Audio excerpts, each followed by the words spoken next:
The air vibrates with a sound humanity hasn't heard in decades. The deafening roar of 10 billion wings. If you stood in the abandoned farmlands of Iowa today, you'd witness something extraordinary. The sky darkens at noon, not from clouds, but from swarms so dense they block the sun. Dragonflies, the size of your palm patrol territories. Beetles carpet the ground in metallic waves.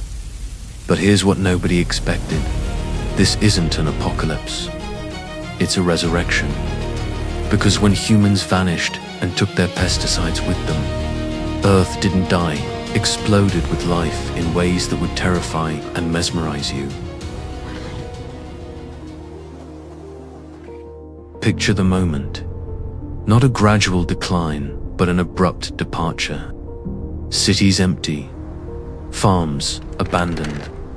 The chemical factories that produced 2.7 million tons of pesticides, annually silent.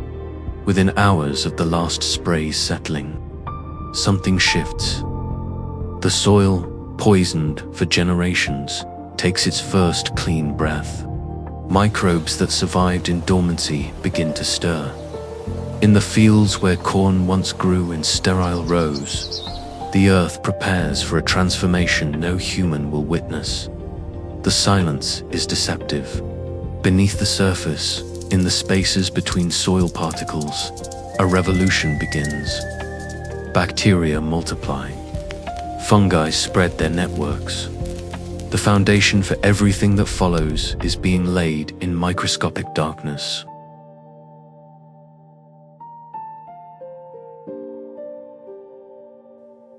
Three months pass, where monocultures once stretched to the horizon.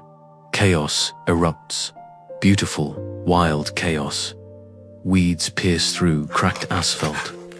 Vines strangle abandoned tractors. But this isn't just plant growth. It's an invitation. Every leaf becomes a nursery. Every flower, a feeding station. Plants once considered pests now flourish without judgment. Milkweed explodes across former lawns. Wildflowers paint the landscape in colors agriculture had forgotten existed. The diversity is staggering. In a single abandoned acre, botanists would later count 400 plant species compared to the single crop that grew there before. Each species supports dozens of insect species. The math becomes exponential. The stage is set for the swarm.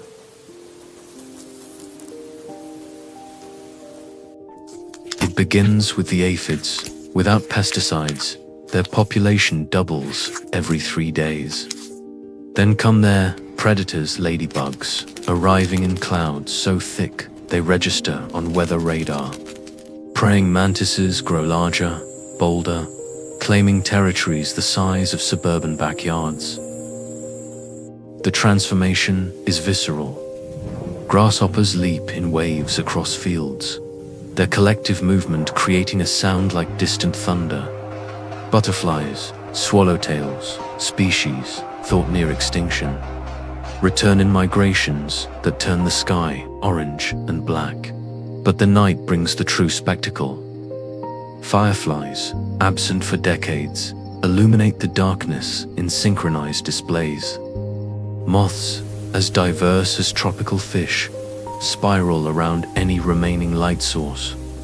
The bat populations, freed from white nose syndrome, weakened by pesticide exposure, explode. Millions pour from caves at dusk. Their echolocation clicks, creating a constant static in the air.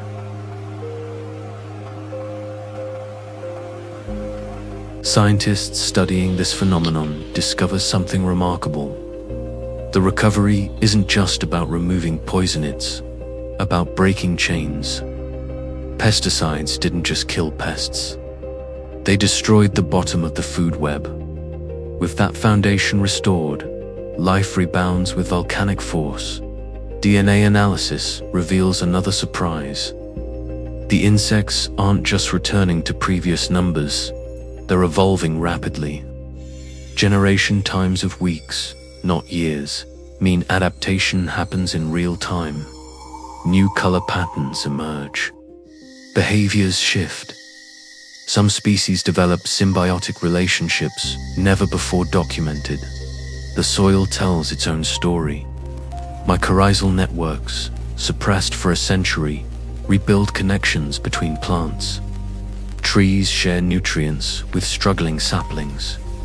Warning signals about incoming threats travel through fungal highways. The forest becomes a superorganism, resilient beyond human comprehension. This abandoned world becomes nature's greatest experiment. Predator-prey relationships, disrupted for generations, rebalance in unexpected ways. Spiders weave webs the size of garage doors. Dragonflies patrol territories like aerial predators from prehistory. Birds return in numbers that defy memory. Insectivorous species thought extinct reappear from hidden refuges. The dawn chorus becomes deafening, wall of sound that would make conversation impossible. The changes cascade upward. Small mammals, feeding on abundant insects, multiply. Larger predators follow.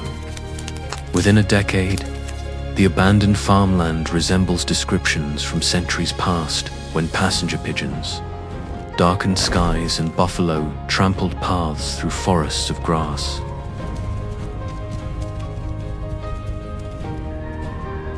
Standing in this transformed world, you'd feel the weight of humanity's absence, not as emptiness, but as overwhelming presence. Life, compressed and contained for so long, explodes outward with desperate urgency.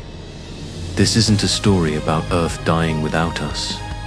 It's about Earth living without us violently, beautifully, with an intensity we suppressed for centuries.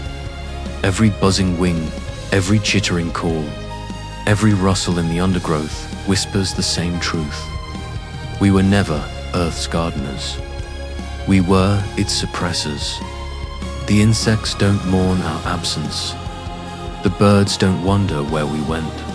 The ecosystem doesn't need our management. It needs our absence. In the span of a single human lifetime, Earth transforms from agricultural wasteland to teeming wilderness. Perhaps that's the most humbling revelation of all. Not that Earth would die without us, but that it would thrive. That the silent spring we feared was never about nature's weakness, but our own.